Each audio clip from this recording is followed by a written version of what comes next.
Bismillahirrahmanirrahim. Assalamualaikum warahmatullahi wabarakatuh.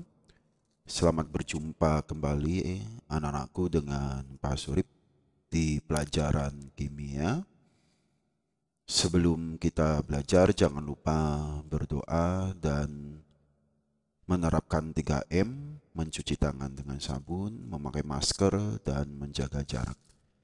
Baik anak-anakku, pada kesempatan hari ini kita akan membahas materi larutan penyangga atau larutan buffer. Perhatikan slide yang akan Bapak berikan.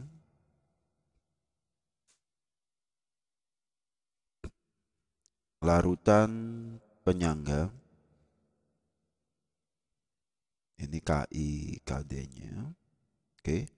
Ini adalah indikatornya atau tujuan pembelajaran. Diharapkan nanti kalian bisa menganalisis larutan penyangga dan bukan penyangga melalui percobaan, menghitung pH atau pH larutan penyangga, menghitung pH larutan penyangga dengan penamaan setik asam dan sebagainya, menjelaskan fungsi larutan penyangga dalam tubuh makhluk hidup. Ini diharapkan nanti kalian bisa mendapatkan materi setelah belajar dan paham akan materi yang Bapak sampaikan. Baik. Materi yang pertama yaitu larutan. Larutan reaksi antara NaOH dan HCl menghasilkan garam, NaCl dan air. Ini gambarannya atau struktur molekulnya. Apa itu definisi larutan penyangga? Larutan penyangga adalah larutan yang jika ditambahkan sedikit asam atau basa tidak mengalami perubahan pH. Jadi pH-nya bisa dipertahankan. Larutan yang memiliki sifat demikian disebut larutan penyangga atau larutan buffer. Jenis-jenis larutan penyangga. Larutan yang terbentuk dari asam lemah dan garamnya, itu jenis yang pertama. Dan larutan yang terbentuk dari basa lemah dan garamnya. Larutan yang terbentuk dari asam lemah dan garamnya ini disebut penyangga atau sifatnya penyangga asam. Larutan yang terbentuk dari basa lemah dan garamnya nanti ini larutan penyangga yang bersifat basa. Jadi kebalikan dari hidrolisis garam. Jadi kalau hidrolisis garam adalah yang dilihat adalah yang kuatnya, sedangkan kalau penyangga yang tidak ada yang lemahnya. Baik, rumus larutan penyangga. Yang pertama penyangga asam. Penyangga asam rumus yang akan kalian gunakan adalah H+ atau H+ sama dengan Ka dikali milimol asam lemah. Ini gitu ya, ini milimol asam lemah dibagi milimol garam yang terbentuk. Saya ulangi, H+ sama dengan Ka dikali milimol asam lemah dibagi milimol garam, atau Ka dikali mol asam lemah dibagi milimol garam. Penyangga basa berarti OH- gitu ya, sama dengan Kb dikali milimol basa lemah atau mol basa lemah dibagi milimol garam atau mol garam.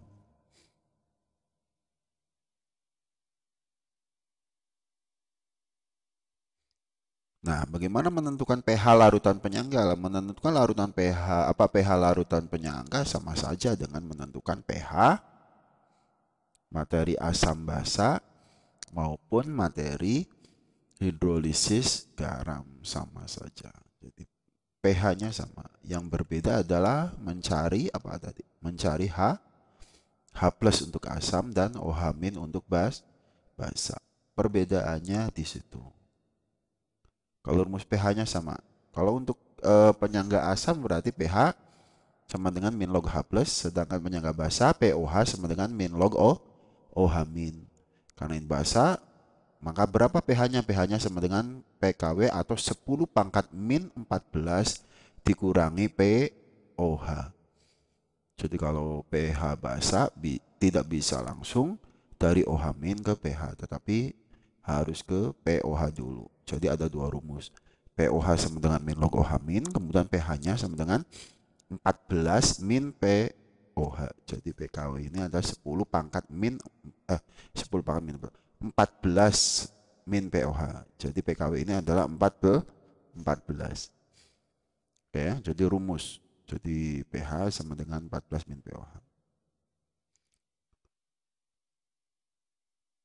Oke, perhatikan contoh larutan penyangga dalam kehidupan contoh larutan penyangga dalam kehidupan sehari-hari.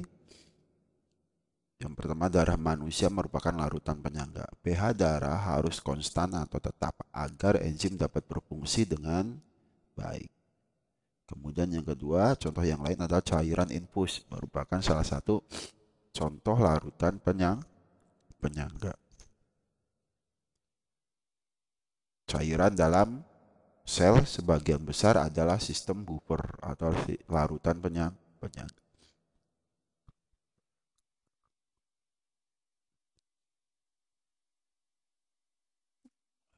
Kemudian terakhir Bapak berikan dua contoh soal. Soal yang pertama, sebanyak 100 ml larutan NaOH 0,1 m dicampur dengan 100 ml larutan CH3COH 0,2 molar. Tentukan pH campuran apabila Ka-nya sama dengan 1 dikali 10 pangkat min 5. Yang kedua, sebanyak 50 ml larutan NH3 0,2 m dicampur dengan 50 ml larutan HCl 0,1 m. Tentukan pH campurannya. Kb-nya sama dengan 2 kali 10 pangkat min 5. Jadi soal hidrolisis garam dengan soal larutan penyangga itu jenis soalnya sama. Yang berbeda adalah kita harus bisa menentukan ini soal apa. Soal penyangga apa soal hidrolisis garam. Bisa dilihat dari penyelesaian. Oke, perhatikannya. Tadi kan NaOH plus CH3COH menghasilkan, nanti jika ini direaksikan menghasilkan NaCH3COO atau CH3COONa plus H2O. NaOH 10 milimol, CH3COH 20 milimol. Dari mana? 10 milimol, 20 milimol dari sini. NaOH 10 milimol karena ini 100 dikali 0,1. Itu milimol karena ininya mililiter, ini mol. Jika satuannya ininya liter maka mol. Gitu ya. Kalau ini mililiter, nah 20 dari 100 dikali 0,2. Ini ya, maka sama dengan 20 milimol CH3COOH. Ini ya. Nah, kemudian kita tentukan reaksi pembatasnya. Reaksi pembatasnya 10 milimol bagi 1, 10, 20 bagi 1, ini koefisien 20, maka yang paling kecil disebut reaksi pembatas. Kalau reaksi pembatas, maka akan habis 0. Karena di sini nanti 10 milimol. Nah, ini 10 milimol dari sini. 1 bagi 1 kali 10. 10. Ini juga sama. Koefisiennya ya, 1 bagi 1 dan seterusnya.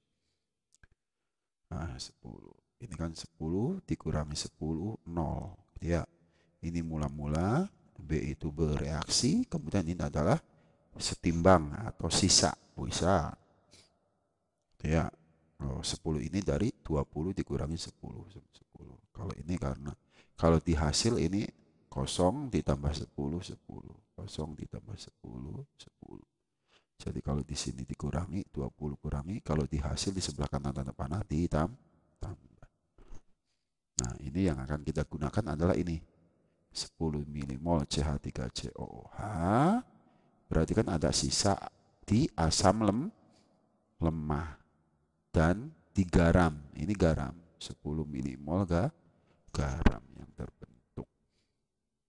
Bedanya kalau hidrolisis garam di sininya 0, di sini juga 0. 0. Nah, itu bedanya. Kalau larutan penyangga maka ada sisa di yang lemah. Nah, pada akhir reaksi ada yang tersisa yaitu asam lemah, garam, dan air. Maka disebut larutan bersifat puber atau penyangga. Penyangganya apa? Penyangga asam karena yang tersisa asam lemah. H plus sama dengan Ka kali mol asam bagi mol garam. Atau milimol gitu ya. Ka dikali milimol asam lemah dibagi milimol garam. Ka-nya tadi diketahui 1 kali 10 pangkat min 5. Milimol asamnya 10 ini ya. 10. Milimol garamnya 10. 10 ini 10. 10 bagi 10 1. 1 kali 1 kali 10 pangkat 5 sama dengan 10 pangkat min 5. Maka berapa pH-nya? pH-nya min log H plus.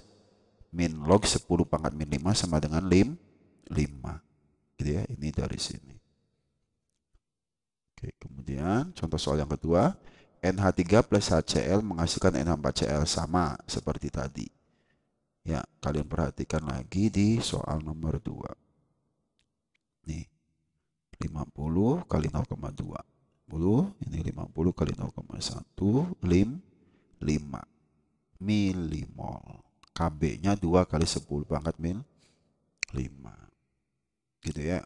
Ini NH3 ini adalah basa lemah, HCl adalah asam kuat. NH4Cl ini adalah garam. 10, ini 5. Reaksi pembatasnya berarti HCl karena ini lebih kecil. 5 bagi 1 koefisiennya 1, 5. 10 bagi koefisien 1, 10. Maka yang kecil ada ini. Maka ini reaksi pembatas, tulis lagi di sini 5. 5 kurangi 5, 0. Ini 5 ini dari sini tadi gitu ya. 1 bagi 1 kali 5 sama dengan 5 di sini. 10 diambil 5. Jadi ada sisa di basa lemah yaitu 5 milimol dan 3 garam yang terbentuk 5. Gitu ya. Jadi ada basa lemah sehingga penyangga basa. Maka larutan bersifat penyangga basa. OH- sama dengan Kb dikali mol basa atau milimol basa dibagi milimol garam. 2 kali 10 pangkat min 5 dikali 5 bagi 5. 5 bagi 5, 1. Berarti 2 kali 10 pangkat min 5 POH. Jadi kalau OH min mencari pH ke rumus POH dulu. POH sama min log 2 kali 10 pangkat min 5. 5 min log 2 ini hasilnya. Kemudian pH sama dengan 14 min POH. 14 min 5 min log 2. Nah, 14 dikurangi 5, 9. Sementara ini min dikali min jadinya plus. Jadi nanti ini min kali min jadinya plus 9 plus log 2. Gitu ya. Jadi di sini kenapa plus? Karena ininya min dikali min. Ya, nanti 14 kurangi 5 ini 9. Jadi jawabannya 9 plus log 2. Jadi itu anak-anakku